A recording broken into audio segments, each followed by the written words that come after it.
Welcome, friends, it's the Movie Film Podcast. Movie Film Podcast, enjoy the show. Zaki, Sean, and Ryan are talking about movies. Movie Film Podcast on the radio. Welcome to Movie Film. This is episode 57, and I am your co-host Brian Hall, and I am joined here with Hi. Zaki. How's it going? I feel like I feel like Chewbacca this episode. It's weird when it's like they're set up for you. It's like, and here is Zaki-san, and you're like, hello. I suddenly realize why you've been such a staggering failure in the in the witty intro department, because the pressure is just too much. Yeah. It's too much, Brian. I get it now. But anyway, here we are. Brian, Zaki, your fearless leaders for episode 57. Let's do this. This is our 57th episode, and we are here. We are back with much to discuss. Things, believe it or not, time does not stand still when we sign off this show. Yeah. And as it happens, a lot of stuff has happened in the last 2 weeks, so we have much to discuss. But before we get to anything, Brian, I have to share something very exciting that happened to me earlier today. Okay. I went into the city and I hung out with Jon Stewart. So you spent your afternoon with Jon Stewart today. I did. Of Daily Show fame. The same fame. Yeah. And what was that movie? With Steve Martin, the Christmas movie, where it's like a nuts or something like that, or crack holiday nuts or Mixed Nuts? Mixed Nuts. Jon Stewart of Mixed Nuts fame. I think he puts that on his business card. No, that's awesome. So I don't know a lot about this. I just saw it on Facebook. So tell me the story. So he has a new film out called Rosewater, which is about the Iranian elections in 2009, where some shenanigans happened, and it resulted in a journalist named Maziar Bahari actually getting thrown in jail. And that journalist actually is kind of tangentially connected to The Daily Show in that he had appeared on a segment of The Daily Show, and that segment was actually used as evidence against this journalist as proof that he was a spy. Okay. Wow. So kind of a weird story there, but he ended up in jail. He spent about 150 days in jail. He was tortured and the whole thing. And he ended up writing a book, which Jon Stewart adapted and directed. So he was in town to talk about that. So we will have a portion of that interview on this show coming up in a few weeks, and so you can look forward to that. But that's one of those, on my website. I've since I started about 10 years ago, I've posted about 150 plus entries that are either discussing The Daily Show or have videos of The Daily Show. So it's kind of felt like a culmination. Yeah. Of that, it was a definitely surreal, very cool experience. So I know we'll get to have that interview in another episode, but just on a personal level, I mean, did you get to sort of impart that to him? I mean, did you feel like that there was a moment to sort of be a little bit of a fan and just like, hey, I appreciate your work, kind of a thing? I absolutely did. And by the way, an extra cool thing here is that a friend of our show and friend of mine, Hassan Minhaj, who has been on with us, he talked to Godzilla with us last May, is going to be joining The Daily Show. Yes, right. So he's going to be one of the correspondents on that show. So I got to mention that to Jon Stewart and be like, yeah, he's a friend of mine, So that was kind of neat. So you're all colleagues. This is all. It's funny because I took a picture with him and then I pinged Hassan Minhaj. I was like, hey, I'm just hanging out with your boss. So that's awesome. I can't wait to hear the interview. Yeah, it turned out really well. So I think you'll get a kick out of it. Cool. How about you? What's new and exciting in your realm? Well, I have been pretty busy just with life. And I haven't been able to catch a whole lot of stuff, but fortunately I was able to catch Fury, so we can talk about that in a little bit. And but one of the things I did catch was this movie called $1 Million Arm. Do you remember that? That's with Hilary Swank, and that's the sequel to the boxing movie, I believe, right? Yes. She lived after all. Oh, spoiler. I thought that it was like organ donors afterwards. Oh, right. So it'd be like 7 pounds. Yeah, exactly. That movie was a Disney movie. Man, it came and went in a flash. I feel like I still am seeing the billboards on bus stops, but it's on home video now or streaming, and it stars John Hamm, and it's based on a true story about the this contest. This down and out agent was like, man, I need to do a Hail Mary here. Got to figure out something I can do because my business is fledgling. So he decides to do this contest called the $1 Million Arm in India to get these cricket players to show potential. If they can throw over like 90 miles per hour or something, even if they're throwing cricket style, then he thinks he can mold them into baseball players. So that's what the story is. And then he gets these 2 kids and brings them over to the U.S. and they have this culture shock. And he learns, and because it's a Disney movie, he learns to become a better man. It's cute. It's definitely a good family movie. It's very soft. You know what I mean? Like there's not like it needs to be gritty or anything, but it does feel very, very polished. But you if you're looking for something really sweet and kind of it goes down easy, and it especially for like family or something, you go watch something with your parents. $1 Million Arm. Well, you had me at John Hamm. Oh, I love John Hamm. Yeah, that's pretty much that's all you needed to say for me to say. I'll be there. My heart flutters a little bit when I hear John Hamm's name. Dude is handsome, man. Like, it's a little unfair, is what I've said in the past. Yeah, he's just one of those guys. He's just got like that jaw, and you're just like, oh man, that guy. He looks like a. I mean, I remember when they were talking about who should play Superman years ago and stuff. Like his name come up a lot. And he does have that kind of like comic book sort of square jaw look, and yeah, and those eyes that you could just fall into. Yeah, I'm not disagreeing with you. By the way, Mad Men so much. What's that? Final season of Mad Men is. I was just gonna say I'm gonna miss the heck out of that show. I know some people have kind of fallen off of that show. Like, oh, it's weird how it's but fallen out of the zeitgeist a little bit. It has, and I understand to a point, but I gotta say, I mean, that show entrances me. I really, really love it. I'm gonna miss it a lot. So. Well, are you? I always forget if you're a Walking Dead watcher. I'm not. And I know. It's when I go to work on Monday, everyone keeps asking me, you don't watch it, right? Okay, and then they go into their spoiler talks. But I don't know. So season 1 didn't capture me, and I don't think it's bad. It's not like I don't like this show. I never made the effort to get back into it when it started getting really good, and everyone was saying it was getting really good. So yeah, that's kind of like me and my marriage. Everyone was saying it was getting good, but I was like, you're not wrong, I'm sure, but I don't disagree with you. No, Walking Dead is like one of the only shows that the wife and I watch, and as you know, when we canceled cable, that was the question that she said was like, well, what are we gonna do about Walking Dead? So I ended up buying the season pass on Amazon, so it still ends up being cheaper because whatever I ended up. I think it was like $30 for the season, but that's still that's like a one-time fee. It's still cheaper, Yeah, I mean it's like a quarter of what you would have paid for that month to watch 4 episodes or something like that. Exactly. But tell me how that works. So if you want to watch what's the water cooler show of Sunday night, when does that go live on Amazon? Basically, Monday night. Okay, so not even like midnight. Monday morning. Excuse me. Okay.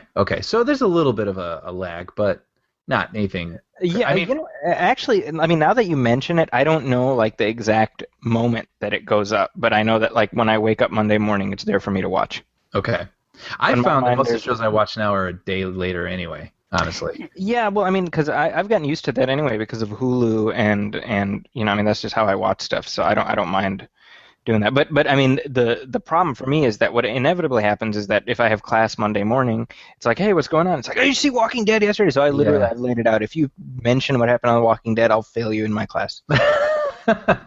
And fear keeps the smaller systems in line. So yeah. We've been fine there, but it's a good show. I doubt that anything I say is going to win you over, but they've definitely kept things going.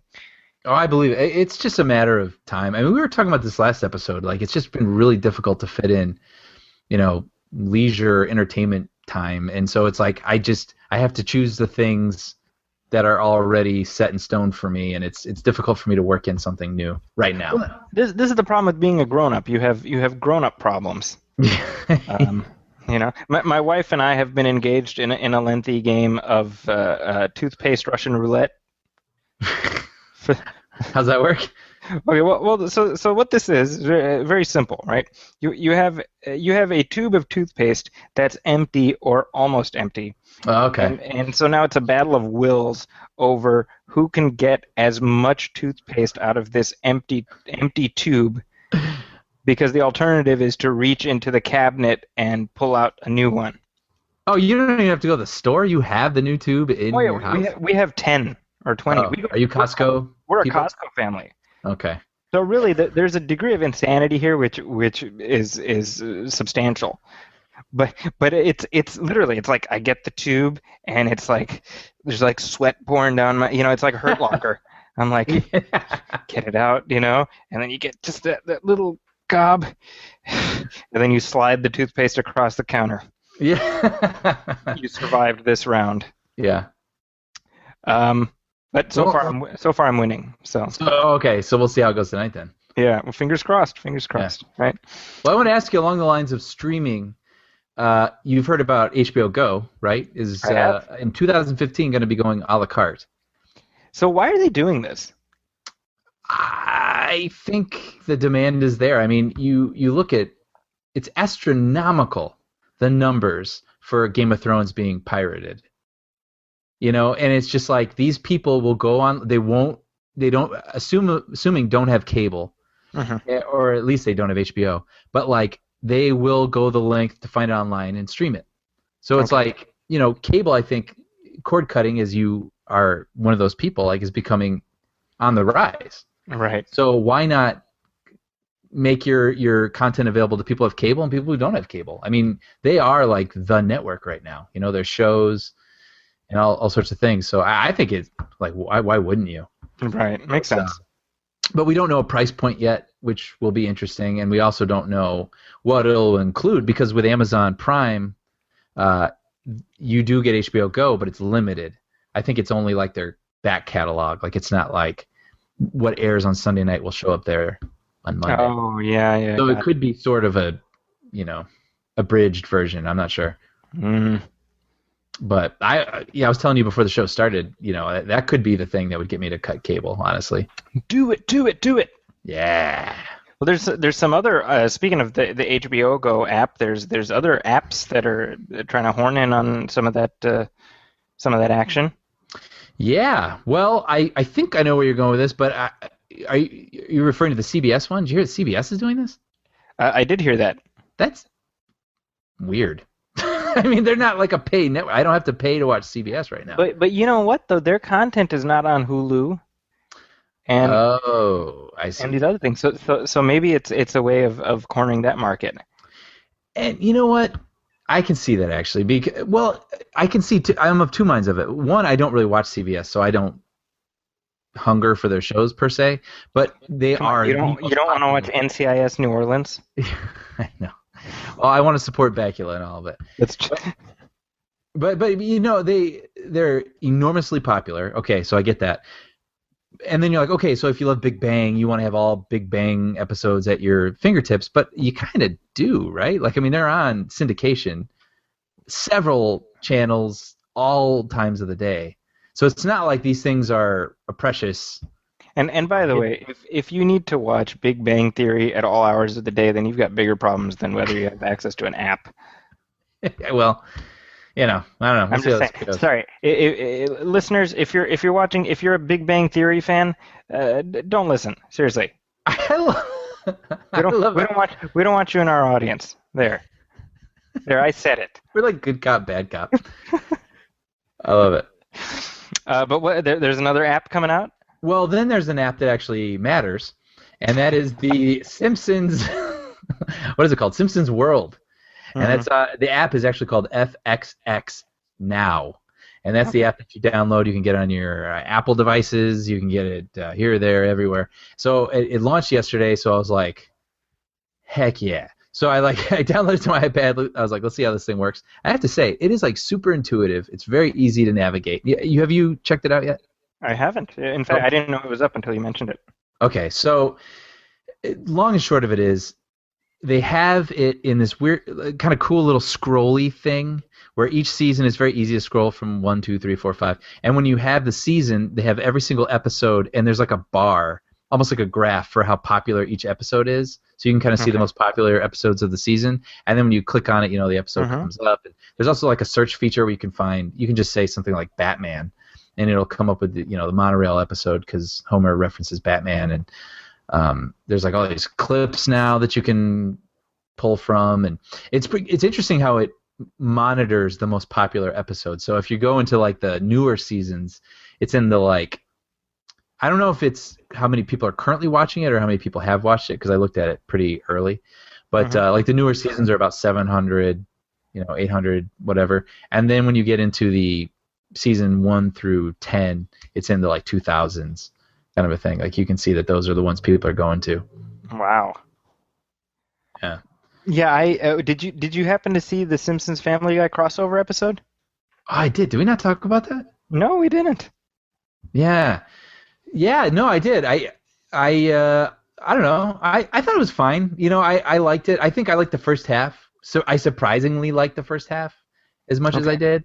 And then I felt like the second half went full on Family Guy. And which I don't hate Family Guy, by the way, but they went after your show, by the way. Yeah, well, and it's funny because they actually had his voice, H. John Benjamin, which was interesting. And it's funny, too, because I read some interview with Seth MacFarlane and Matt Groening, and they both said their favorite show right now is Bob's Burgers, which I thought was kind of cool.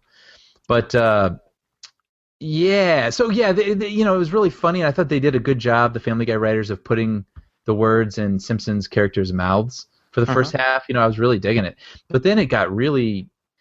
like they had Nelson tied up with a ball gag in his mouth, and there's bloody instruments all around him, and I was like, this is not making me comfortable. And then like Meg carved Lisa's name in her arm, and it was like, ugh, like you know what I mean? It just got.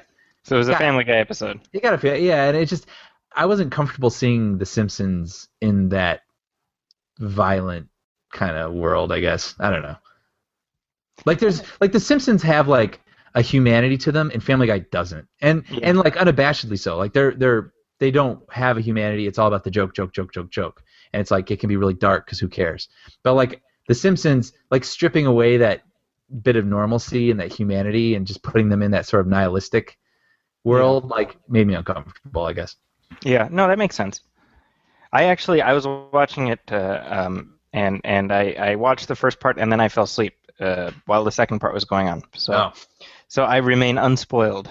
Oh, like virgin snow. That's me. That was my nickname in high school. Virgin Snow. Yeah, I didn't have a lot of friends in high school. Is what I'm saying.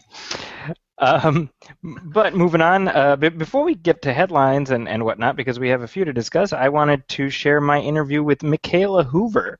Yeah.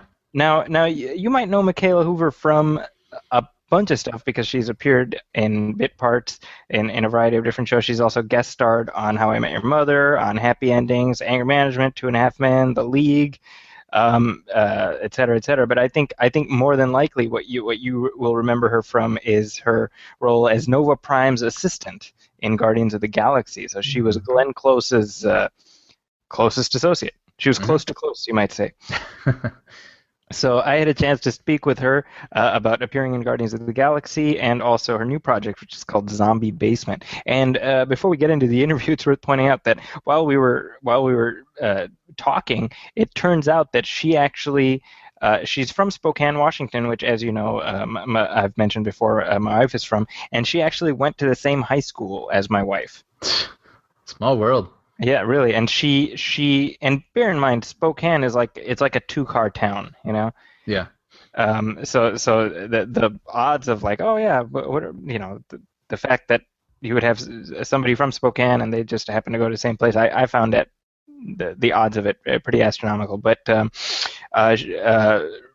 she started there like the year after my wife graduated, so it's like. My wife left, she came in. It was like one of ships in the night kind of thing, you know. But like I said, she's got some interesting projects coming out. So here is my chat with Mikaela Hoover. Here we go. So you grew up in Spokane. At what point do you decide, hey, I'm gonna try to make my way in Hollywood? Well, I can never remember a time where I didn't want to be an actress, to be honest. Mm-hmm. And so, all through high school, I knew that I was going to go to college in Los Angeles. I just didn't know where, and I knew that I was going to try to get my theater degree. So I got accepted to Loyola Marymount University, and that's when I moved out there and started doing theater and started to pursue my career. Okay, so now during the time you've been out there, let's say, what would you say you've learned working in the industry that going to school did not prepare you for? Everything. Okay. Yeah, I think that I wish that there was a program in college that taught you, they didn't teach you what to do about getting headshots, how to get an agent, how to, get a manager, none of that was taught. It was all your craft, which I'm very appreciative that they taught the craft of theater and sorts, but film and television are completely different than theater. And there really was not anything that was really aimed at teaching you how to act in front of the film or how to act for film or television. It was just very like theater, there was nothing for that. So I really, when I graduated college, had to learn everything all on my own. I had to learn how, to get headshots and a resume and all of that. I had no idea how any of that worked. So that's why I think that it was such a long process. I think if somebody would have, helped me along the way and said, listen, this is what you need to do to get here and here and here, and these are the steps, I would have gotten there a lot faster. But since it really wasn't, there was no program, and I hope that Loyola now does have a program that focuses more on the students that do want to do film and television as opposed to theater. Right. I note that you've been working with James Gunn. You've had a couple of collaborations with him. So yes, that's so amazing. I'm so blessed. I auditioned for him for a short called Humanzy. I want to say 6 years ago, and within minutes of meeting him, I knew that he was going places. He was so extremely talented, and his humor and his direction and everything that he comes up with, he's just brilliant. So he then, after Humanzy, wrote Sparky and Mikaela and produced that with Peter Safran, so I got to know James better then, and then I did, I think, like 3 or 4 projects with him after that. So great friendships developed through that, and he's just, working with him is the dream. Yeah, and it's been kind of interesting because he's somebody who I've always known of. I really liked his script for Dawn of the Dead, and he's been one of these guys, kind of like he's been on a slow rise, and it's been interesting with with Guardians that he just blew in through the stratosphere. He's got the #1 movie of the year. I know, it's so exciting. I remember the phone call that I got when he was up to be the director, and I told him. He called me and said, I'm about to go in, and I said, I have such a strong feeling this is it. Yeah. This is going to be the movie. You are going to get this. You're exactly what they're looking for, and he got it. There was no question in my mind from the second I found out that he got it that he was going to blow it out of the water, and he did. Well, and you obviously you got to be a part of that. You got to hang out with Glenn Close and John C. Reilly. Yeah, that was very fun, and it was just really great to be able to see James working, with those actors, and just how just watching him, direct, and he really just is so brilliant, and I've known this all along. So being able to see him at that caliber was pretty incredible. And for you, obviously, this is the biggest scale production you've ever been a part of. Yes, it was. working next to Glenn Close was unreal. I kept saying, like, this isn't, I'm going to pinch myself, this is a dream, because she's one of the most respected actresses in the world, and I respect her, you know, so much. So working next to her was just, it was an unreal feeling. It was a dreamlike, unreal thing. And it was pretty amazing. Yeah. That's all I can say is just working next to her was just a dream. Well, and you've got you've got Zombie Basement coming up. Mm-hmm. So tell us about that. It's about two friends that have survived the zombie apocalypse, and because they've survived, they're now bored and they're down in their basement, and they decide to make a webcast or a web series for people out there who have survived. And it's just the journeys that they're on and their episodes and the funny things that they go through with this zombie apocalypse to keep themselves entertained.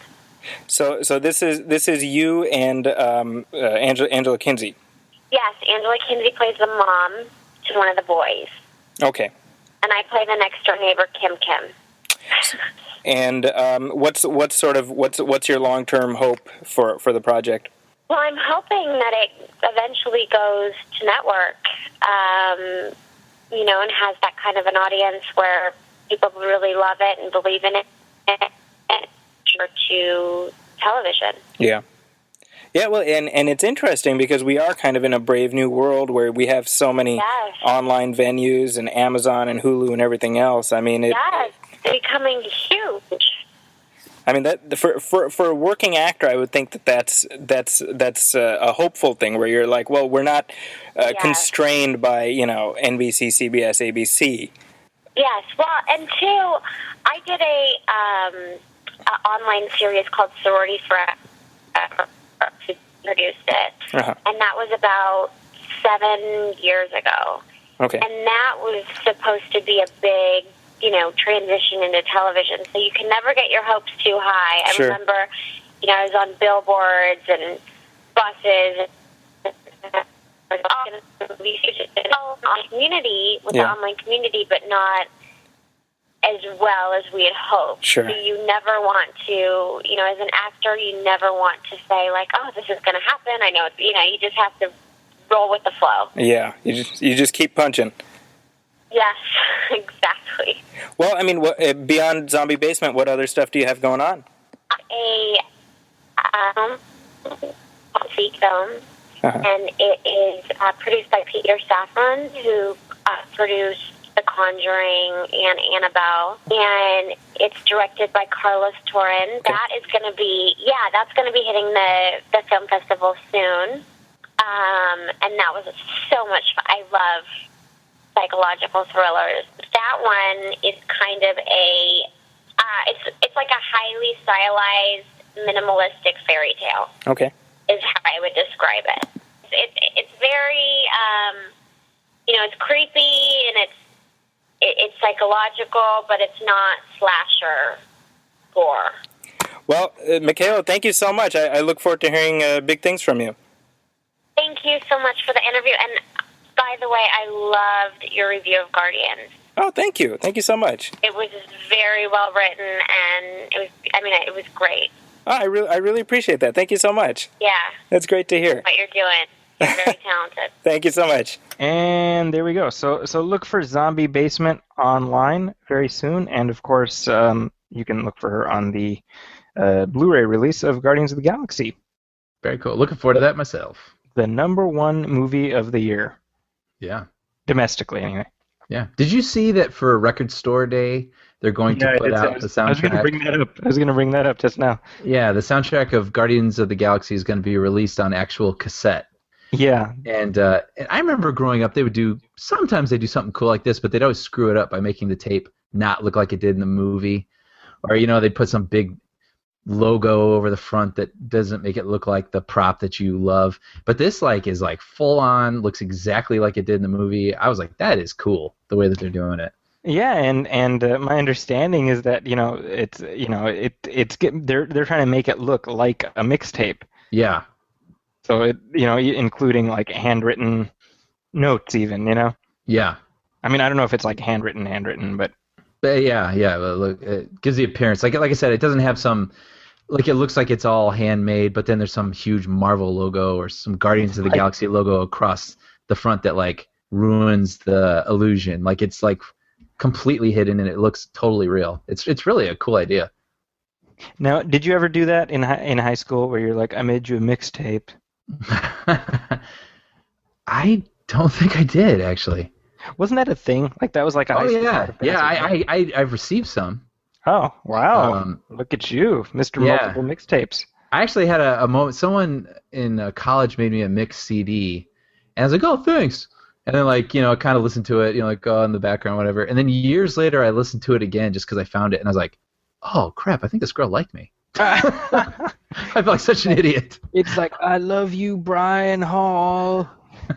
By Nirvana. Like, for some reason, they performed that. right. Wow, she paid them to sing the song. Yeah. Actually, by the way, I realized what a douche I just sounded like when I said that. But Brian, anyway. I don't think you sound like a douche. All right, thanks. But I've filtered out that doucheness. Yeah, that could be. I've known you so long. It's like if you live in a sewer, you don't smell the sewer after a while. Yeah. See, I just realized I sound like a douche now. No. He was awesome. Mix was awesome. All right, so shall we jump into some headlines here? Let's do it, man. So there's been some big stuff here. I feel like we might as well start by sort of we'll start with trailer talk and use that to jump off into headlines. And obviously there's one big trailer to talk about, which is Avengers: Age of Ultron. And that trailer was literally dropped about 2 hours before we started recording this show. Yeah. Kind of weird circumstances, right? Like it leaked. So there's kind of a crummy version that came out, and then Marvel put out a really funny tweet. Did you see that? I did not see that. What does it say? They just tweeted, damn it, Hydra. And then they were like, screw it. And so then they put out the HD version of the trailer. Like a week before they wanted to. Because it was supposed to premiere in next week's Agents of S.H.I.E.L.D. episode. Yeah. And I have to believe that was partially to bring up that show's ratings. Yeah.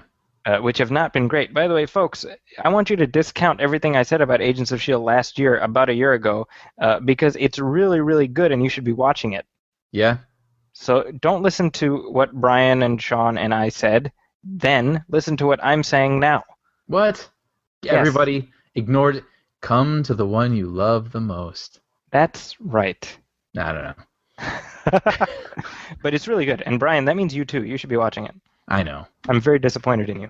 I don't know.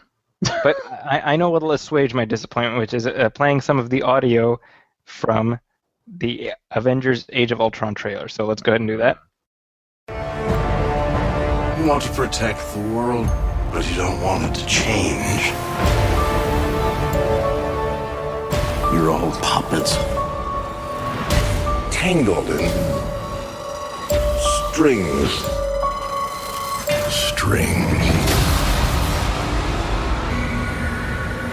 There are no strings on me.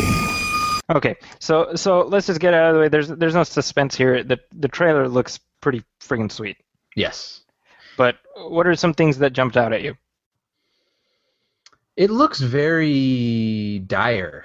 Mm-hmm. Looks. I saw someone say this looks like The Empire Strikes Back of this series, which totally looks accurate. Yeah, but that's become such a standard thing. I know, but it's accurate, and I think that's the way to go. You know what I mean? Like, you gotta, if you're gonna have a trilogy, which obviously it's gonna go beyond that, but I mean, you gotta have an arc to your series of films too, and so it's like put everything in disarray, and let's see these people struggle a little bit and then come back. So, yeah, I think I noted the addition of Aaron Taylor Johnson and Elizabeth Olsen. Yes. Who last time we saw them were husband and wife. Now they are brother and sister. Oh, dude, I did not even make that connection. Yeah. So, how funny. Wow, that's weird. Let me be the first to say, ew. And And actually, what makes that doubly creepy is that in the comic books, in the Ultimate line of comic books, Quicksilver and Scarlet Witch are, let's say, a little too close for how siblings should be. Seriously? Mm-hmm. Yeah. Weird. So somebody thought that was a good thing to put into a mainstream superhero comic book. That's fun. Yeah, good times. Well, hey, it works on Game of Thrones, so. I guess. But so yeah, this is due out next May, and of course it looks pretty. By the way, James Spader, man, I just love James Spader. Yeah. That guy. Like Pinocchio thread that runs through it. Wow, that was very. Yeah, I like that. Yeah.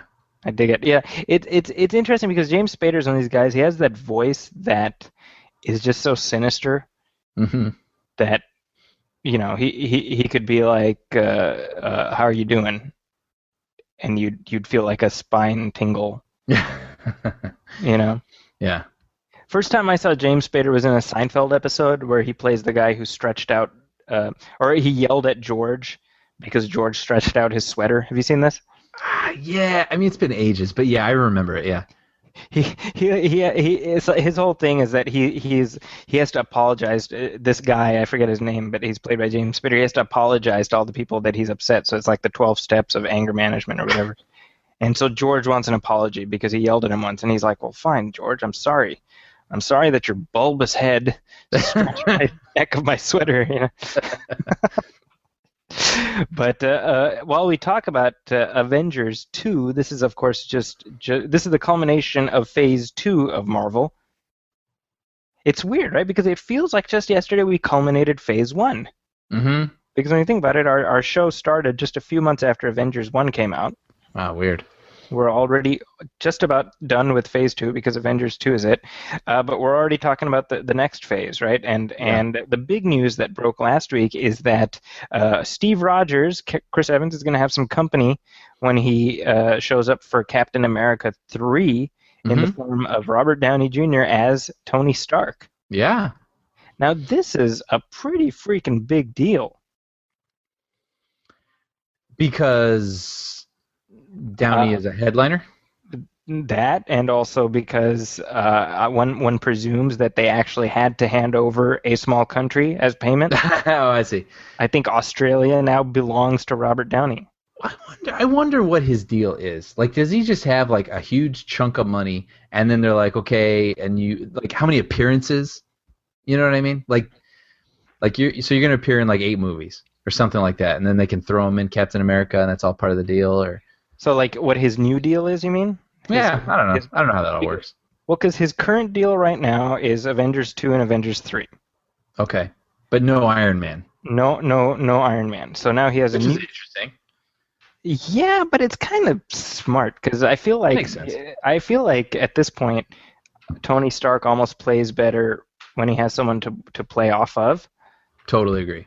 And I mean, because I mean, the Iron Man sequels are kind of meso. You know what I mean? They're not. Yeah. They are what they are. I mean, I'm not anti, but I think the idea of tossing Tony Stark into the next Captain America flick, like, that's very intriguing to me because supposedly they're setting us up for a Civil War movie, and I don't know if you follow the comics, Brian, but Civil War was this story arc in the books about 8 years ago now, believe it or not, where basically the Marvel universe is fractured, and you have the Captain America faction and the Iron Man faction, and they go to war over whether superheroes should reveal their identities to the. Oh, I did read that. Wow, you just jogged my memory. Yeah. So supposedly they want to do some version or some variation of that for the movie, right? And it's like, well, I'm intrigued by that. The comic story was kind of whatever for me, but like the idea of seeing, the possibilities in terms of performances, that I find that intriguing. Yeah. Well, and it's another example of Marvel just being the smartest studio out there right now, because any other studio would be like, well, screw that. Like, Iron Man's our cash cow, so we're going to make another Iron Man movie. But if you had some restraint and some smarts, you would say, like, look, like, maybe these are a little played out. Let's use them in the best way possible, and that's little dash of him here, dash of him there. Let's cross this person over here, cross this person over there. Yeah. They're doing the right thing so people don't get tired of anything and keep Yeah, keep whetting everyone's appetite. And speaking of not doing the right thing, the next day after this was announced, Warner Brothers / DC was like, "Oh yeah, well here's our slate of movies that are coming up," and they basically just kind of like belched all over the calendar. Right. What's your position on this, Zaki? They just belched on the calendar. So here's okay. So check it out. Here's I really feel like this is like Marvel's like, hey, so we've got Robert, and it wasn't even Marvel that announced it. It was like the news broke that Robert Downey is going to be in Captain America, and they're doing Civil War, and people were like, oh man, that's awesome. And so the next day, DC's like, oh yeah, well, check this out. And the reaction seems to have been, yeah, okay. So anyway. Yeah. So check this. Okay. So in 2016, we have you right there? You dying? Excuse me. Okay. He's still alive, folks. It's all right. Batman v Superman in March. Suicide Squad in August. That's 2016. 2017, we have Wonder Woman in June. And then in November, we have Justice League Part 1. 2018, we have March 23rd, The Flash. July 27th, Aquaman. 2019. Bear in mind, 2019. So, Brian, just to put this in perspective, April 5th is Shazam. June 14th, Justice League Part 2. September 25th, Zaki turns 40. Wow. April 3rd, Cyborg. June 19th, Green Lantern, because it worked so well the first time. Wow. You know what they should do? They should get Martin Campbell to direct Green Lantern. You know who could reboot Green Lantern? Martin Campbell. So I mean, this is of those. You know how many I'm interested in? 1.5, maybe. You know what the thing is too is with the Marvel universe, like they didn't just say we're gonna do this. Like they doled it out to us, and we fell in love with it, and then they expanded upon, learning what everyone wants and likes and da-da-da-da-da. Like, this is totally unproven, untested. This reminds me of Sony and their Spider-Man sort of issue right now, where it's like, what if we don't like the DC universe you set up? Yep. You know what I mean? And you have this whole thing, like, we're not in love with it yet, but you're already, like, betting the farm on it. See, it's not the ambition, Brian. They're entitled to the ambition. It's for sure freaking arrogance. It's the arrogance, Brian. That's what irks me. Bear in mind, I have literally shelves of DC comics that have been bound into very expensive books. I am not anti-DC, but it's the arrogance, Brian. It's the arrogance. Arrogance.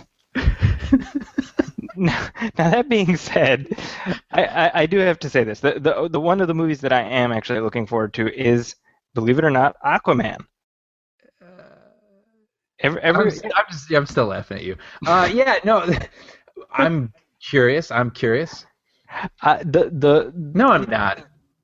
That was just me making chit chat. I'm not curious. You know what I don't like from you, Brian? The arrogance. I have to be honest. I think this is a cool idea. They've got Jason Momoa playing Aquaman. I think Jason Momoa is a great choice to play Aquaman. Sure. He was also a good choice to be Conan in that movie that only I watched. But I liked it. Yeah. But I think he's a great choice. And I've been an Aquaman defender. I'm the one guy who's like, Aquaman is not useless. So what if he just talks to fish? Fish need people to talk to them. Yeah. They do. And that's the purpose Aquaman serves. I have to be very honest. I'm looking forward to this movie. That's the one out of this whole batch I'm looking forward to. Here's what I'm thinking. With the Marvel films, there is a tone, right? And it is a very welcoming tone. Like, there is danger and there are stakes, but it's also fun.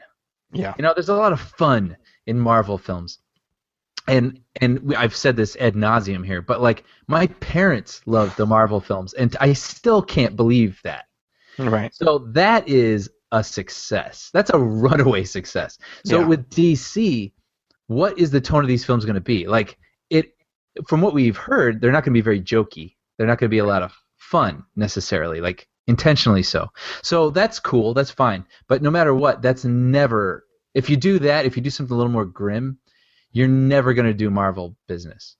Yeah. By nature of it. So it makes me clearly, wonder if they'll. Well, you know, Brian, sorry, I don't mean to cut you off, but I mean, we can look at Man of Steel as the roadmap.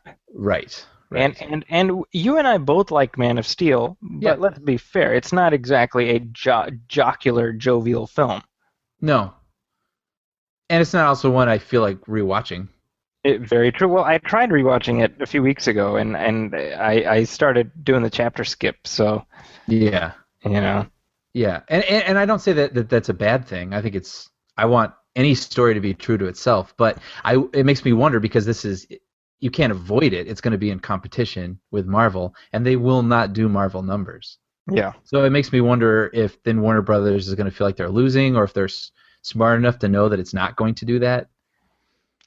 You know, well, I don't know. Look, I mean, they've got a Cyborg movie scheduled, and look, I mean, nobody wants to see a Cyborg movie.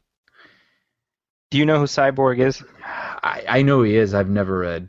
It just feels very like you need to create films for the audience that's out there. You can't force films on an audience. Yeah. And there's no clamor for this, you know? Yeah, but I mean, look at Guardians of the Galaxy. That movie is like a. Well, I mean, but think about this, right? They didn't start doing Guardians of the Galaxy until they'd well and fully established what the Marvel Studios brand represented. That is true, because that movie succeeded because it was a Marvel movie. Yeah, I mean, think about it, right? Avengers bought them Guardians of the Galaxy. Right. You know? Right. So I don't know. It's goofy to me. I'm a fence sitter when it comes to these. And by the way, just to be clear, if Batman versus Superman turns out to be amazing, and I hope it is, yeah, I'll be the first one to eat crow on this show. Oh yeah. You know, but well, not even that. I mean, I assume the movie's gonna be cool, but like this whole plan. Like if this plan works out and Warner's goes, this is exactly what we expected. Yay. Yeah. I would. Again, I'd be happy for that, but I don't know. I don't foresee it happening. Yeah. Well, I mean, when you think about it, right, this is all built on creating franchises, and just a few years ago, Disney, which is now cranking out hit after hit through Marvel Studios, attempted to create a franchise with John Carter. Yep. And by the way, John Carter is a movie that I very much like. Mm-hmm. And again, I'm the only person that watched John Carter. Well, I saw it. It made about $1.50 at the theater. To pull up a season 1 movie film reference, I liked it with an asterisk. What was the asterisk? Oh, Because I don't think we ever talked about it in terms of you having seen it.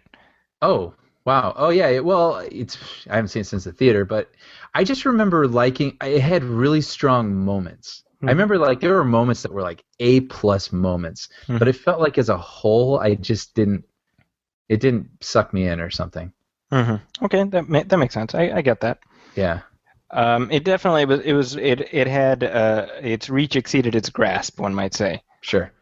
But unfortunately for Disney, the $250 million that they dropped on John Carter for some inexplicable, idiotic reason, did not bear fruit, and John Carter sequels did not materialize, which means, Brian, that the rights to the John Carter franchise are now back on the market, and I think you and I should scrape together a couple bucks and start churning out some John Carter movies. What do you think? I feel really good about this.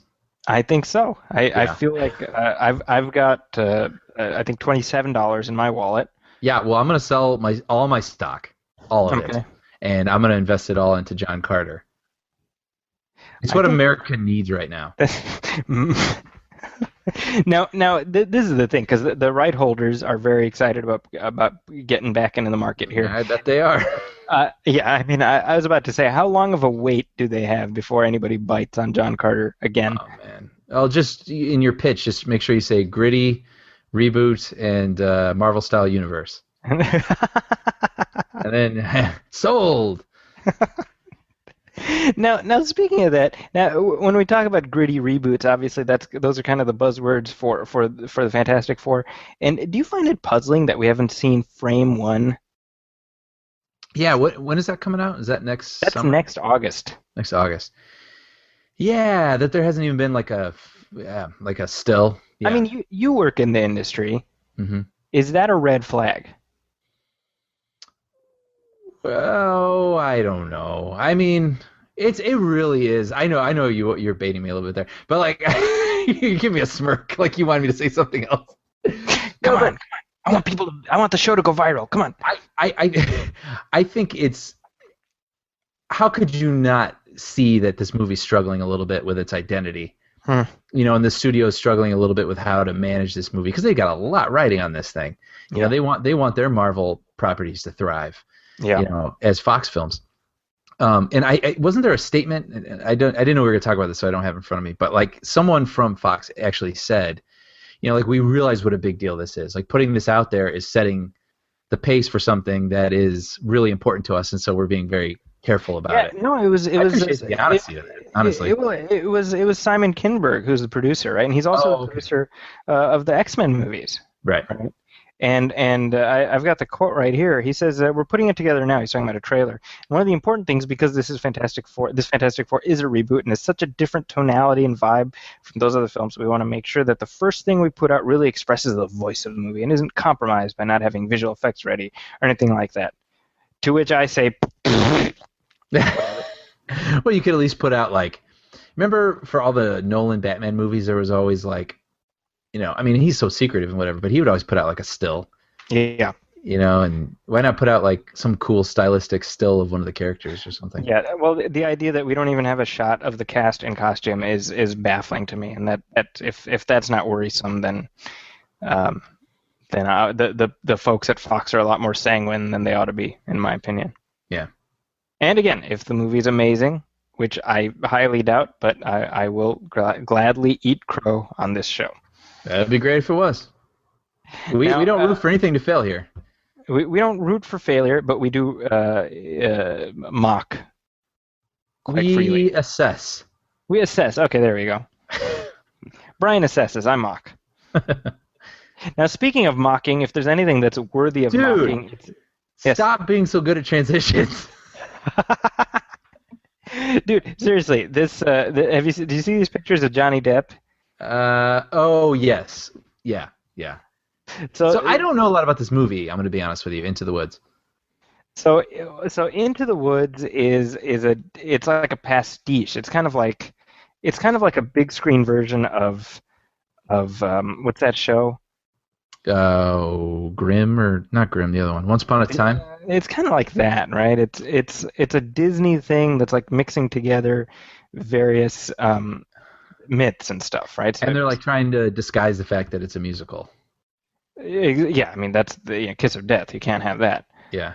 So we've got Little Red Riding Hood, Jack and the Beanstalk, Rapunzel, Cinderella, etc., all mixed in, right? And it's got a great cast. I mean, Meryl Streep, Emily Blunt, Chris Pine is in there, and Johnny Depp plays the Big Bad Wolf. So today, very proudly, the stills were released of Johnny Depp as the Big Bad Wolf. And if you were expecting like Rick Baker style effect, you know, in the vein of the late great Stan Winston, think again. It's I don't even know what this is. It's like a community theater playhouse puts on. You know, there was this TV show when we were kids called Zoobilee Zoo. Yes. Do you remember that? Yes. Zoobilee Zoo, Zoobilee. You know what I remember about that show? For you. Yeah. The very last, like the ending crescendo of the Batman score, the Danny Elfman score for Batman, always reminds me of the Zoobilee Zoo theme.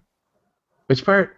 So at the very end of Batman, when we're when we're tilting up the building. Oh, in the bat signal, yeah. Da-na-na-na, da-da-da-da. Oh, da-na-na-na, yeah. So I dare you not to hear the Zoobilee Zoo theme. Damn you! That's one of my favorite scores of all time. But that's what Johnny Depp looks like. Yeah, he does. It's insanity. Yeah, I don't know. I have nothing invested in this movie. Well, what's happened to Johnny Depp? I, I don't know, man. He likes costumes. He put that crow on his head, and then next thing you know, Yeah, I saw like some Onion headline where it was like Johnny Depp finally becomes nothing but scarves and something. I don't know, like beads. Yeah. I saw that it was because he's I'm pulling it up right here. Hold on. It Yeah, says it's funny. Johnny Depp now completely made of scarves and bracelets. Yeah. Scarves and bracelets. Well, here's another one. This is from actually a year ago. It says Johnny Depp now physically unable to walk unless whimsically teeter-tottering across rolling log, wobbly plank, or swaying beam. He's getting there, man. He's interesting, though. I mean, I gotta hand it to him in some ways because he's never cared about what he's done. Like, he does what he wants to do, and he does some mainstream stuff. But then he'll go. He did Kevin Smith's movie Tusk. Yeah, and he's doing the spin. spin-off. And he's doing the spin-off. He's gonna be Johnny Depp is gonna be in 2 Kevin Smith movies, and not only that, but 2 Kevin Smith movies that are gonna be made for like $2 million, and do no business. You know what I mean? So does all of Kevin Smith's blustery nature that he's often accused of, is he right to bluster if he's able to land Johnny Depp in his movie? You and I talk about this. I gotta say, I haven't been a fan of Kevin Smith's movies in a long time, but like, so help me, I can't help but still like the guy because he is a pick it up by your own bootstraps and just stop talking about it and do it kind of guy. And he does it. When Seth Rogen, he's obviously still a huge star, but when he was like really, really huge coming off all these Apatow movies, he's like, I want to make a Seth Rogen movie, so he did. And then he thinks he's going to retire from making films. He's like, well, I want to make this weird movie about like a guy who becomes a walrus. It's silly and I'll make it for no money, but I want to make it. So he does. And then he puts Johnny Depp in it. Like, I mean, you got to kind of admire his wherewith, or I don't know, his moxie, or I don't know, what do you want to call it? Gumption. His gumption. Yeah, even if I don't like... Are we just going for like outdated 1930s? Yeah. You've got gumption. Yeah, when we had like an onion tied to my belt, which was the style at the time. But yeah, so I really do admire what he's doing. Okay. Yeah, I don't know, but it's just kind of crazy. Yeah, he's gonna make 2 movies with Johnny Depp in them. Crazy. That's pretty bonkers. It's pretty bonkers, but my whole reason for bringing it up was I just admire that about Johnny Depp. Like, he does what he wants to do. Well, stranger things have happened. It's true. Is this a transition? Oh. No, I was just making a comment. That's Speaking of strange, the Doctor Strange film. Yeah. Yeah, that's. I mean, I wasn't planning for that, but they're still casting for that. Yeah, that's all I had. That was like I was like on the fly. I didn't know what to do. Well, speaking of flying, we've got 2015. Nice. Now, next year is 2015, and the big, we've actually talked about this on this show, how if we don't have a hoverboard by next year, life will have been a failure to some extent. But it looks like we may actually have hoverboards next year. Okay, so here's the thing. They have been saying this forever, and then there was that whole stupid Funny or Die video where they're like, they're real. And, there's a lot of hoaxes, and that one, I knew watching it was fake. Mm-hmm. Just for certain little details, but it was enough well-produced that there was still a glimmer of like, wait, what? When you were watching it? And then when it was revealed to be a hoax, it's like, dude, I will kill you. You know what I mean? Like, no one this is not a rug pull that anyone is going to like laugh about when they trip. Like, everyone is really deadly serious about this. Everyone. I realize like I speak for no one. But yeah, so I guess these guys apparently they have made, was it their name Hendo? I think so. Yeah, some company named Hendo, I don't know, some group. They've actually come up with a working hoverboard, but of course it's going to cost thousands of dollars. It's really, really, really loud, and it only works over certain surfaces. I think it's more of like we proved that this is sort of possible. Like, it's not anything that anyone will own or be able to actually use, but... So yet another disappointment from you, Brian. Oh, it's cool. Well, I mean, next year is the 30th anniversary of Back to the Future. Pretty crazy. I mean, when you think in that film, when he goes back 30 years, he goes back to 55, which feels like this foreign country, and he has nothing in common with the kids of that day. And then now you think back, wow, like I remember 85, and that was the same time span from next year. And I mean, I'm just thinking about the 25th anniversary, which you and I and Sean, we went to the Holy cow, yeah. Remember that? That was 5 years ago already. Wow. I can't believe that was 5 years ago. Yeah. So I mean, we're old is the point I'm making. Yeah. It's weird. I mean, that's like what's crazy to me. And it's funny because when the 25th anniversary happened, that was when I introduced my kids to Back to the Future. And so it's like for them, it's just been a part of their life all their life. They don't think of it as something that's dated or whatever. It's just Back to the Future. Right. Which is awesome. That speaks a lot to the movie, I think. Oh yeah, it holds up. I mean, they actually played it at the Century Theater here as part of like they play like classic movies. Mm-hmm. So I took my two older ones and I was real excited, and we got there early, and we were literally the only 3 people in the theater. Oh really? So that was so my boys are like, "Where is everybody?" I'm like, "Well, this is a special show for us." Yeah, that's the ticket. 'Cause I've seen it several times actually in the theater in recent years, and it's always like a sold out event. Well, that's how it is with you LA people. I guess. Things are different with you LA people. Yeah. But next year. Yeah, I was gonna say. I mean, are they planning on re-releasing or anything? Do you know anything about that? It sounds like they have a lot of things planned, which, this is a movie I will never get tired of watching. I love this movie. It still that whole climax with the clock tower, that plays like the first time every single time I watch it. It always, So anyway, I think it does it for a lot of people. So they realize this next year they're going to celebrate it, and one of the events that they've announced is that they're going to tour the movie with a full orchestra conducting live.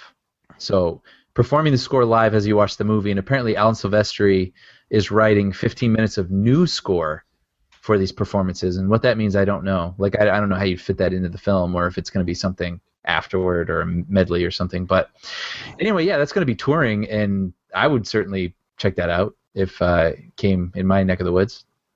Wow, I mean that sounds wow. Like I'm just thinking about that. That would be quite an experience.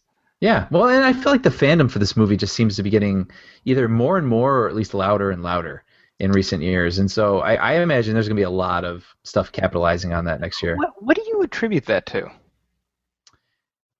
Man, I honestly don't know.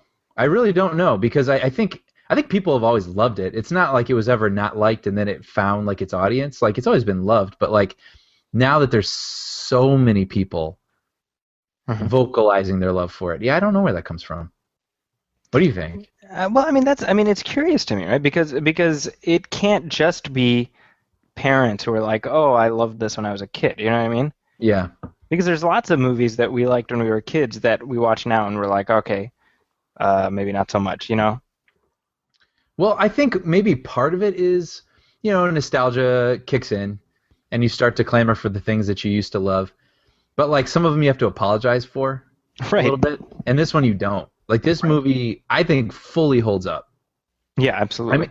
I'll say it. I really do feel like it's one of the best screenplays ever written. Like in terms of like structure and like every single clue that's dropped or grain that's dropped pays off. Like it is a perfect screenplay. So I think that's one of the things I think, and with the internet culture too, where like now you have on Facebook people that you didn't even know liked the movie posting the like, hey, this is the date in 2015 when Marty and you know what I mean? Like it's become like a Facebook meme. Yeah, and it's always wrong, by the way. It's always wrong until next year, but then after next year we'll never see it again. Oh. No, but I think internet, I've said this about other things, but like when you were growing up, like I listened to the Batman score alongside my Nirvana records. You know what I mean? Yeah. Like that was like a rock album to me in its own sort of way. And I felt weird because I didn't know anybody who listened to scores like that. And now online, you're like, a lot of people do. Like you don't feel alone about anything. So I wonder if that just sort of, it reinvigorates things that haven't had an avenue to be invigorated. Oh, okay. No, that makes sense. So it is truly timeless. I mean, it's despite the fact that it's rooted in kind of a sell-by date. yeah, sure, yeah. It still manages to be timeless. It's funny because their version of 85 doesn't like shove 85 in your face. Right. You know what I mean? Like even like the way that Marty dresses and stuff, like I wouldn't even call it outdated. You know what I mean? Like you wouldn't see someone dressed like him these days, but it doesn't stand out like a movie when you watch something and there's like huge sideburns. Right. You know what I mean? Like there's nothing like that going on. It's like Han Solo's sideburns in Star Wars. Yeah, exactly. Like that to me, that's something that dates that movie. Right. I mean, I love it. Yeah.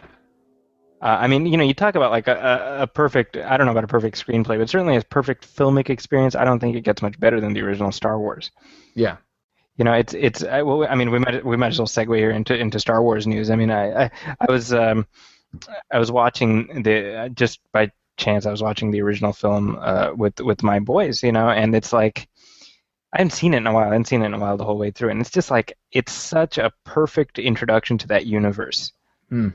Like, that's what you realize. Like, this is not like, oh, let's pile on the prequels because I'm way past that. But, like, how could anyone even think of watching it in number order? Right. You know what I mean? Because The Phantom Menace is such a terrible introduction to that universe. Right. There's no better way to get into it than with Star Wars. Yeah. Which I still call Star Wars. Like my kids know it as Star Wars. Meaning it's not a New Hope. Yeah. That's Star Wars. And then there's The Empire Strikes Back. Then there's Return of the Jedi, I guess I've never thought about it. Did you call it A New Hope when you were a kid? No. Yeah, you called it Star Wars, right? Yeah. Because you're normal. Yeah. Yeah. But speaking of Star Wars, I wanted to give you the heads up on this really good book that I just finished, not reading but listening to on audiobook. It's called How Star Wars Conquered the Universe, and it's written by Chris Taylor, who's the editor of a site called Mashable, which I'm sure you've heard of. Yeah. But it's basically the entire history of the franchise from before the beginning to after the sale, essentially. And it's a very in-depth making of behind the scenes, looking at it from all perspectives. But it also looks at the impact of the franchise. So it talks about people who've been, who've had their, like, ordinary people who've had their lives affected by it. And it's really, really good. And I know for you specifically, like, this is the type of thing I could easily see you just spending, weeks listening to in your car. Oh yeah. I love that stuff. It's because the audiobook is like a solid 20 hours probably. Uh-huh.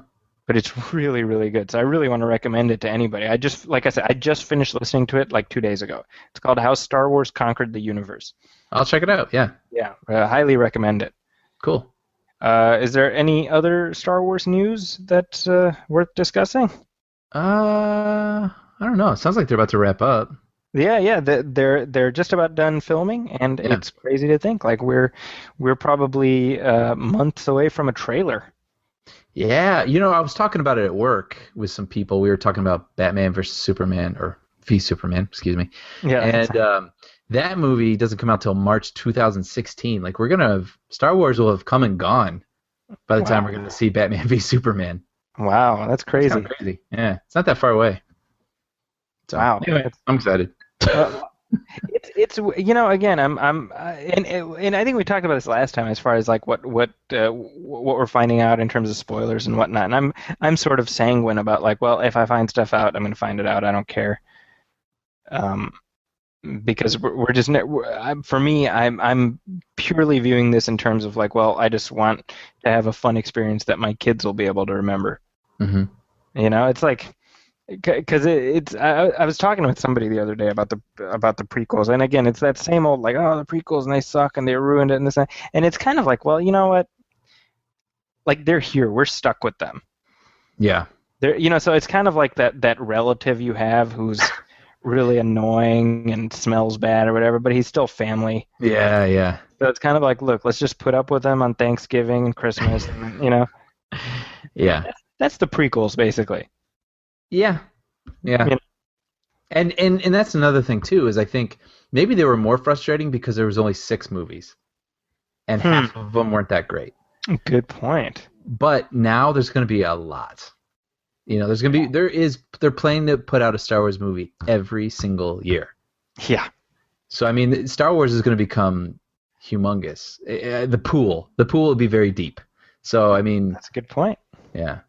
That's a good point. Yeah. So fingers crossed, right? And hopefully, like, we get some stills or something, man. I hope they crack open that mystery box just a little bit. Yeah. Well, I mean, if it's like about a year away, yeah, hopefully. I remember with Phantom Menace, because I mean that was the first Star Wars film in years and years and years when no one thought it was going to happen. And I remember there was like a Vanity Fair shoot. Yeah.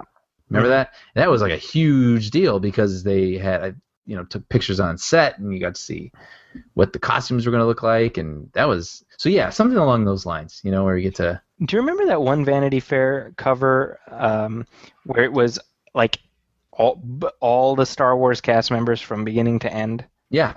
Do you remember that? That was, I think, around when Revenge of the Sith came out, I believe. Okay. Where it was like the original cast plus all the prequel cast members. Yeah. You remember that? Sorry. I do. Am I boring you, Brian? No, sorry. I realized I would have normally kept that off air, but I answered you as I was yawning. So. Yeah. Well, like I said, I mean, it's kind of we're in a lull when it comes to what we know about Episode 7. But you check out that book. Seriously, I would love to get your take on it. I think it's really enjoyable. Sounds cool. Now we did see Fury. You saw Fury. Yeah. This is the story of Samuel Jackson after Captain America: The Winter Soldier. Actually, that sounds like a good movie. They should do that. Fury. Yeah. Right? But now you have not seen Birdman. No. I really wanted to make it before this episode, but no. I'm really disappointed. I'm so looking forward to this movie. So I actually saw this yesterday. It's called Birdman, or The Unexpected Virtue of Ignorance. I didn't know it had that little tag there. Yeah, well, I if I were to guess, I would say that they don't want anybody mistaking it for like a superhero flick. I see. That's funny. Yeah, sure. So I saw this last night, and I have to admit I'm of mixed feelings on it. I want to talk about it. So, I mean, I'm hesitant to. Overall, it's a thumbs up from me, but there was stuff in it that, like, I feel like I need to read up on it because I'm not entirely sure what they were trying to do. Okay. Well, hopefully, I say feel free. Please go ahead and give your thoughts and your whatnots. But hopefully, the next episode we can kind of hash it out a little bit. I'd love to do that. Well, it's so the film itself. It's about a washed-up action star named Regan Thompson, who's played by Michael Keaton. And the backstory here is very meta in that Regan Thompson, his claim to fame is that he played a comic book superhero 20 years ago, and then walked away from that franchise. And everyone's like, "Why'd you walk away? Like, why would you do that?" And he's trying to prove that he's still valuable and that he's still, that he's an actor, right? And so, what this is about, it's a stage play that he's written and directed and starring in, and Edward Norton plays this temperamental actor who nobody else wants to work with. Also very meta.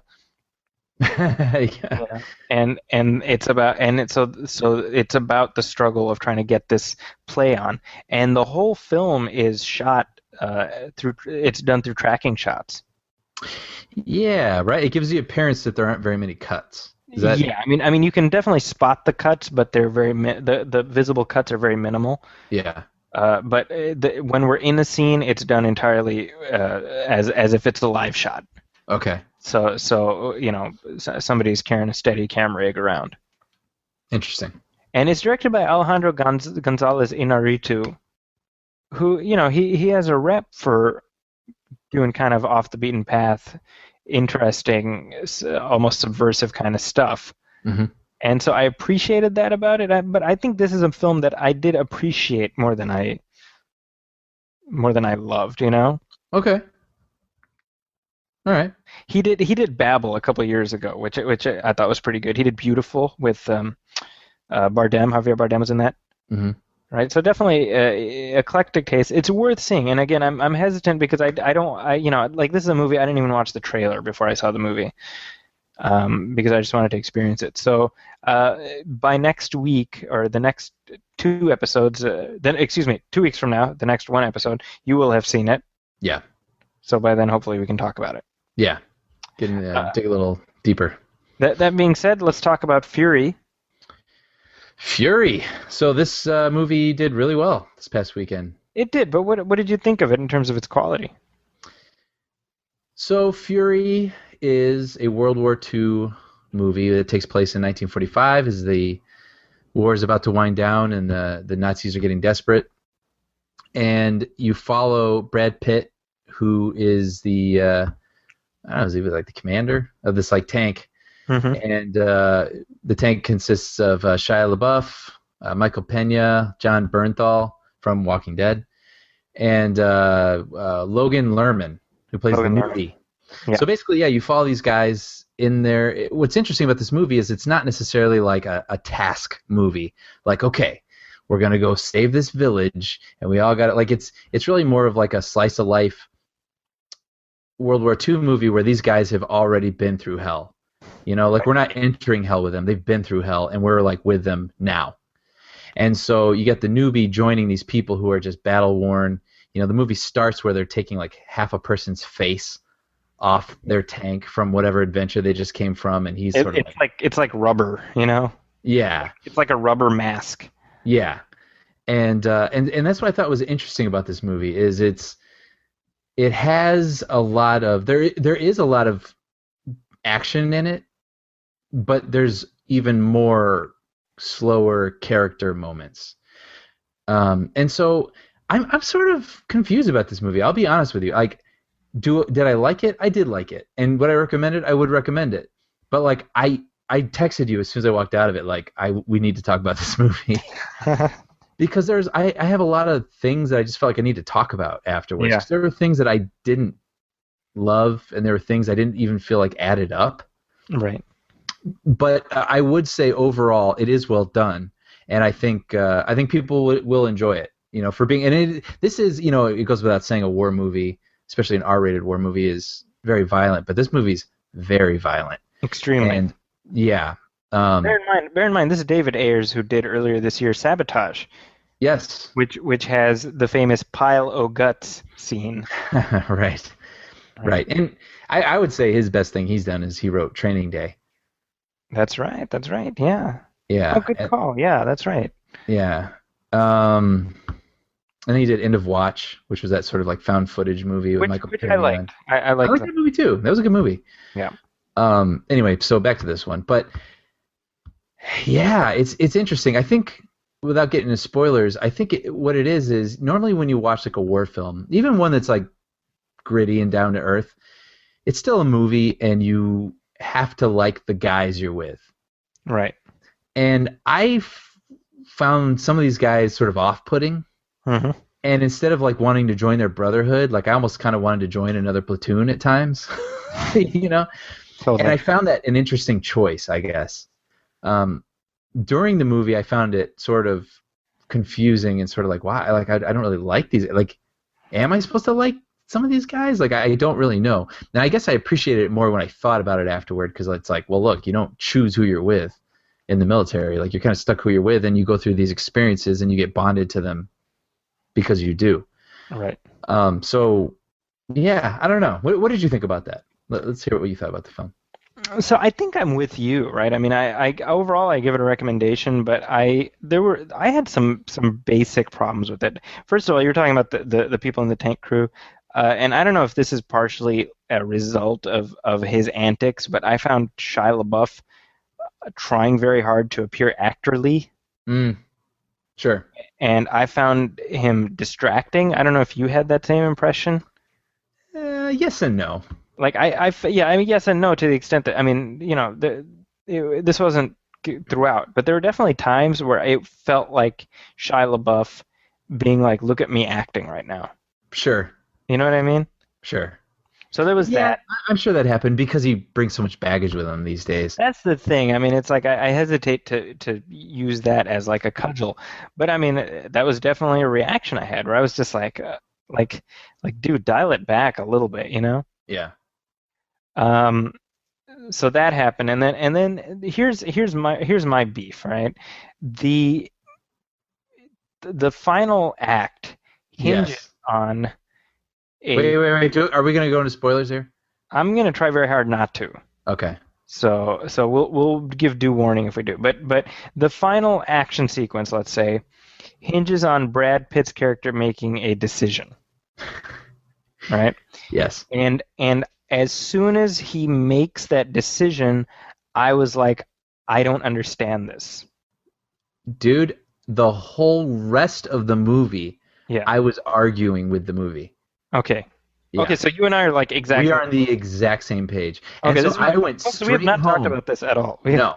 I went straight home and I looked up all the reviews because I was waiting for someone to call this out or to whatever. But all the reviews are really glowing, and I'm like, did I miss something?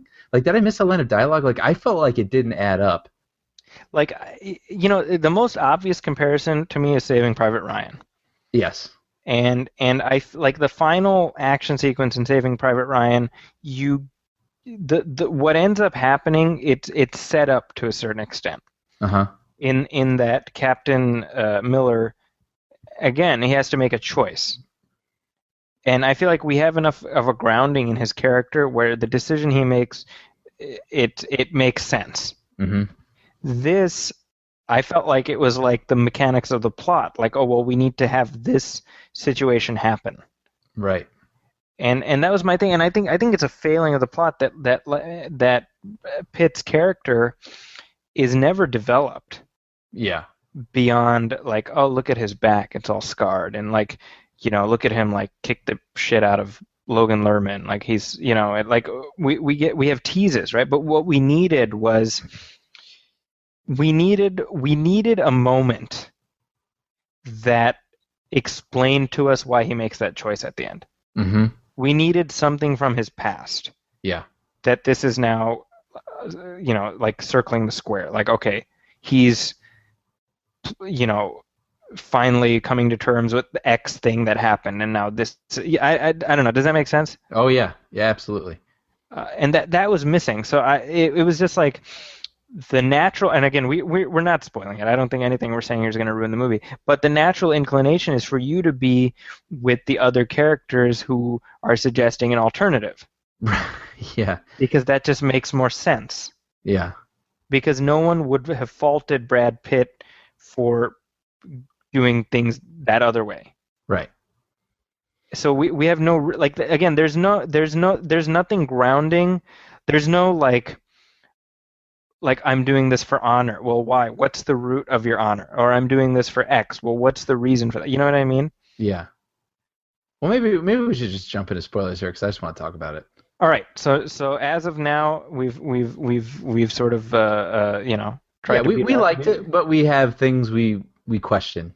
Okay, so we're going to talk about the ending now, so you know what you're getting past this point. Go ahead, Brian. Yes.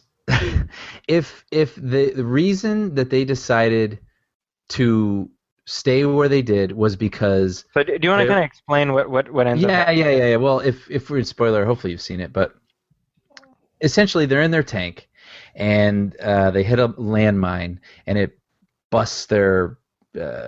tire, I don't know what you call it on a tank, and the tread, and not only that, but like the wheels, like the gears. So I mean, this thing is like wrecked. That's it. It's not going anywhere. Yeah. So they send off newbie. I guess his name is Norman, and he goes on watch, and then he sees there's an enormous, you know, troop of Nazis headed their way. So he runs back, tells the guys like, "Look, we gotta go hide. Let's abandon the tank. Let's go hide. Let these guys pass." We'll fix the tank, we'll move on. But Brad Pitt, for some reason, decides that he's going to stay with the tank. And he's like, I've never run, or something like that. Yeah, something like that. And it's like, I was thinking about, you know, that's what they call a suicide mission. But typically, you do a suicide mission to rescue someone. Right. Or to save a race of people, or to like to protect a village, or if this was like, this is the one road and this road leads to that village of innocent people we just promised to protect. Right. Like, so We you have would to hold defend this that road thing no matter what. Yeah. you would go on a suicide mission because it's noble, or like you said, it's honorable. But there was no reason for them to stay. Right. And so he's basically saying, want to die with me? Right, and we don't ever have a sense that he has a death wish. Yeah. And yeah. So it's not even like we're leading up to, hey, like, I'm tired of this war. And, there isn't even that. No, I just felt like, and so the whole movie, when someone would get shot or we'd watch a character get killed, like Shia LaBeouf get killed, I'm like, well, yeah. Yeah. You know what I mean? Like, I don't know. I found it really frustrating. Yeah. And it was a good moment. And as far as I know, it's not based on a true story. So, like, No. why not just make one little reason up? Right. To make it honorable? Because I didn't find it honorable at all. No, And- I agree with you, yeah. Yeah. So I found it aggravating. Wow, so this is funny to me that, like, we have not talked about this, but the exact thing that bothered me bothered you. Yeah. Yeah. Okay. So Well, I feel better about that then. yeah, another thing I want to talk about is the dinner scene or the breakfast scene, whatever that was. Right. Which So why don't you explain that too? so there's a scene where they have chased a bunch of SS soldiers out of a little village, if you will. It's more like a square that we see. And so there's a moment where the soldiers can relax. So they're drinking and basically having sex with the women in town, which I was like, are they choosing this or is this rape? I don't know. So anyway, it's Logan. Oh, I'm sorry, that's the actor's name. Norman, the newbie. Norman. I'm just going to call him newbie. He's kind of a religious guy. This is all new to him. He's not grizzled by war yet, and so Brad Pitt takes him away from all these shenanigans and takes him into this apartment where there's these two girls. And it's kind of a weird moment. Like, the director lets you wonder what the heck Brad Pitt's going to do, because there is like a rapey vibe to the start of that scene where, like, what are they going to do to these women? And he the character Brad Pitt plays, like, kind of does that, like, even lets the women not feel safe. Like, he speaks German. He could tell them that, like, you're okay, we're just here to, like, rest, but he doesn't. And he kind of instills And some I think that was interesting. It was interesting. No, I have no problem with it. Like, it was interesting. I'm just kind of doing a long version of explaining the scene to get to my point. But so newbie basically then ends up having sex with one of the girls, which I thought was interesting, and I didn't mind it. But, like, it is interesting because when that girl came out, she like sits on the couch and she's wearing this, like, I'm going out dress, even though she's in the middle of a war. Uh-huh. And, like, I noticed, like, her dress, like, went all the way up her thigh. Yeah. Like, it almost looked like a Guess ad. You know what I mean? I was like, this girl looks kind of sexy here. Like, this is a little weird. Uh-huh. But anyway, so the newbie, has his moment with this girl, and then they come back out, and it's supposed to be, I think it's supposed to be like a warm moment. And but then what happens is, so Brad Pitt has, his character, I should say, has a couple eggs, and he gives them to the women. He's like, let's cook these, let's eat these, let's, like, sit here for a moment. They have this nice moment, but then the rest of their tank crew barges in. Right. And this is really interesting because they're being really rowdy, but they're being rowdy because they're upset, because they've been left out of this home. This tableau. moment. Yeah. And I get that. It was almost like, why didn't you invite us up here? Why did you leave us out of this sort of nice thing that you got going on? But they were so rude and so mean to these women. And, there's this egg that they cook for the girl, one of the girls, and then the guy licks John it. Bernthal. John Bernthal, like, licks it because he's just being a dick. And the girl starts crying. I'm sure she's starving. And I don't know. Like, I was looking at Brad Pitt and the way that he was playing it, because he just watches. He doesn't stop them. Yeah. He doesn't say, like, enough. He just lets them do it. And I was like, does he even like these guys? You know what I mean? Like, they are his brothers in arms, let's say. But, like, I was like, does he love these guys? Like, would he... I don't know. I was really curious his character's feelings for these guys in this moment. I don't know. What'd you think about that? To me, it just made it hard to sympathize with the characters. Yes. Other than Brad Pitt because he's Brad Pitt and Logan Lerman because he's the newbie. Right. The other characters, there's three of them, Mm-hmm. are stereotypes. Yes. So weird religious guy, Mm-hmm. the Mexican, Right. and the redneck. Yeah. And not even a redneck, but like a redneck with like two screws loose. Right. Yeah. And Yeah. so to me, I mean, it's funny because our friend Paul Shirey wrote a very glowing review of this film, and he spoke from his experiences as a combat vet. And I get that. I appreciate that. But I have to be honest and say it didn't really stay with me beyond, my temporal experience in the theater, where to me the flaws are what stuck out to me. Well, I'll say this about Paul's review because I appreciated reading it after I saw the film because he was saying, yeah, these guys are kind of stereotypes, but I know this guy, and I know that guy, and I know that guy. And it made me think, like, well, yeah, like, you don't pick who you're with. Like, you don't get to pick Tom Hanks and, Edward Burns. Yeah, exactly, and Barry Pepper and all these people. Like, sometimes you're stuck with John Bernthal licking eggs. You know what I mean? And, like, but you've been through hell together.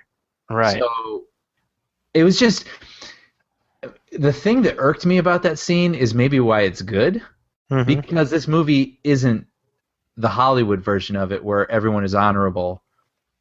And, yeah, but this is the thing. They sacrifice that with that Hollywood ending. That's very true. I'm only speaking to the scene, but you're right. You're right. They wanted an ending, and they didn't do enough to earn it. That's right. That's kind of where we're at with this one, I think. Yeah. But I will say, a scene that I did like, even though maybe it was a little over the top, but I did appreciate it, was the scene. It begins with Newbie is on his first, whatever you call it, patrol or something, and they go out and he spots something in the bushes, and he doesn't do anything about it because he's new and he's not going to kill anybody. Like, he doesn't, it's not in his nature yet. And then because of that, they get attacked, and then one of the guys in the tank, parade, whatever you want to call it, like, gets killed, and Brad Pitt, like. Right? And Brad Pitt takes the kid and puts him right in a dead guy's face, and he's like, that's on he didn't just get killed. This guy gets pushed by a grenade, and so he's on fire. Right. He's a walking Human Torch, and he pulls out his own pistol and blows his brains out. Yeah. So, I mean, that's about as hardcore as it comes, Yeah. But it really got into my gut when Brad Pitt was like, that's your fault. Yeah, absolutely. You know what I mean? Like, someone's son... someone's husband, like, that's on you because you didn't think quick enough and you were weak in a moment. And when I was like, whoa. And you know what I thought about? Because and of course that leads up to the scene, which I'm sure you were going to get to. I was going to get to that next, yeah. Where essentially Pitt forces Newbie to shoot a German prisoner in the back. Right. And what that really is an indication of how dehumanized they view the German soldiers as. And that I did find very effective because it got me thinking about how, like, this is what war does to us. Right. It teaches us to not look at fellow humans as fellow humans. Right. And the just the essential horribleness of war is what was really driven home in that scene. Oh, for sure. And in that moment, with the first moment with the Nazi hiding in the bush, and then you see their thing get attacked. Like, because in my mind, I'm like, why don't you shoot the guy? Right. You know what I mean? Like, if you see like a Nazi in a bush, you shoot him. Like, that just makes sense to me. Tell me when I was a boy. Yeah. But then shoot him. But it's like it's that easy to feel that way. But then when you put it in that other context where you put a gun in your hand and you got a Nazi, like, you got a man on his knees in front of you with his back towards you crying. Like, it doesn't matter who that is. Like, you're gonna feel sick. Yeah. About taking that person's life, even though that very well could have been the guy in the bush that you right. Missed. That's true. So I really appreciated that juxtaposition. I thought those things were really. I really could put myself in Newbie's shoes. Like, dude, I wouldn't want to shoot the guy. Like, it's totally. So that's what I did appreciate about this film. Is like it had those moments. You know, Those it kind of wasn't an moments, action picture. Like, it did have a lot of thoughtful things going on. So Brian, sum up your thoughts on Fury. I appreciate that it's thoughtfulness. I think it had a lot more thoughtfulness than a lot of action, quote unquote, action pictures have. But at the same time, I feel like it sacrificed credibility at times to fit in the things that it also wanted to fit in. That with a little finessing could have worked, but I felt like they needed an action filled third act, and they just did not figure out how to put it in there smoothly. So, dare I say, thumbs up with an asterisk? Yeah, I'd say thumbs up with an asterisk. It's good filmmaking. It's a good movie, but there are a lot of things that you're gonna think about afterward. Nice. Yeah, I fully agree. You and I are exactly on point with this one. Yeah. And with that being said, we've basically bumped right up against our time, so time to wrap things up here. Brian, I ask this every week. Mm-hmm. Where can people find you online? You can find me at everythingbrian.blogspot.com, Brian with an I, and I am on Twitter at everythingbrian. All right, I'm looking up Brian's Twitter tally here, as I am wont to do each week, and we are still at 3 tweets. Yeah. So it's not because I don't love you guys. Folks, tweet at Brian so that he can tweet to you. I will. I just, it's not a part of my life. I don't know how to fit it in just yet, but if people reach out to me, I reach out back. I say that about my kids every day, but damn it, I try. I try. I put in the effort. Yeah. You can find me on Twitter at Zaki's Corner. That's ZAKIS Corner. And also at my website, zakiscorner.com. That's still ZAKIS Corner. And, of course, also at the Huffington Post, where my film reviews and interviews and the Movie Film Podcast go up every week. We're also available at moviefilmpodcast.com and also at facebook.com/moviefilmpodcast. So please do hit us up, write us a review, let us know how we're doing, because we need to hear from you. We're desperate to hear from you. Brian's survival depends on hearing from you. Think about that. Let's have that on your conscience. Is that what you want? Is that what anyone wants? I don't think so. And of course, we're also at iTunes and at Stitcher Radio. And same drill. Write us a review. Leave us a star rating. Do something, damn it. We're dropping you nuggets of gold every 2 weeks, and we ask nothing. That's not true. We ask steps. We ask for one thing, just one thing. Write us a review. Come on. Do it. Do it for Brian. Do it for Brian. Do it for the boy. He's a good boy. He doesn't deserve this. And I think that's it, right, Brian? That's it. Do we have any other venues that were... Now, by the way, I have to point this out. We mentioned 2 episodes ago that we've gotten several emails about when we're going to have a new theme song, and then we got a message on our Facebook page via Jason, who said that Sean Coyle would be rolling in his grave if he found out that we were changing the theme song. And the way I look at it, it's what Sean would have wanted. Well, I have to ask, did Sean text you after Jason? He did, but I have to think it's what Sean would have wanted. Yeah. I'd like to think that somewhere Sean is up there looking down on us from heaven.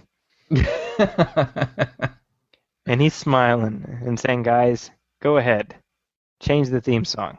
Sean wrote me and said, I must listen to the show or I read Jason's comment, I must listen to the show for context, but I'm pretty sure you guys are dead meat. I got that text as well. But again, I'd like to think Sean is up in heaven right now, smiling down on us. Yeah, I like that. So I'm going to choose to ignore Sean's text and just think he's smiling, you know? Good. Sean is like Coach on Cheers. That's the way I look at it. All right. So we're going to hang up his picture on the mantle. We'll never forget him. But you know what? When we hire Woody Harrelson, his name's got to go in the credits. Yeah, by gum. Yep. So with that, that concludes another episode of the Movie Film Podcast. My name is Zaki Hassan. On behalf of my best bud, Brian Hall, we will see you in 2 weeks. Thank you for listening. I have to tell you something before I forget. Yes. So on right before I saw Fury, there's a review on Ain't It Cool, and I just kind of glanced at it. I don't know why. I think I was just bored, and so I just kind of scrubbed through it, and then I saw someone in the comments say like, "But I never saw coming that Brad Pitt was a figment of LaBeouf's imagination." Okay. And it had a lot of likes, and someone replied in all seriousness, it's like, "Yeah, but blah blah blah blah blah," and I was like, "What?" That was before I saw it. Of LaBeouf's imagination. Yeah, so this is before I saw the movie. Before so you saw it. Yeah, so I went into the movie pretty sure that was wrong, but like kind of looking at it a different way, like. And it's not even remotely. No. I'm like, I'm an idiot. That's hilarious. Yeah. I mean, I assume they're riffing on Fight Club, but. Oh, duh. Yeah, I'm such an idiot. But I seriously, for about the first 20 minutes, I was sort of like, well, Brad Pitt's talking to other people when Shia LaBeouf isn't around. You're like looking for them to. You're like, where did David Ayers mess up here? You know, where did he violate the premise? So stupid. That's really funny. Welcome, friends.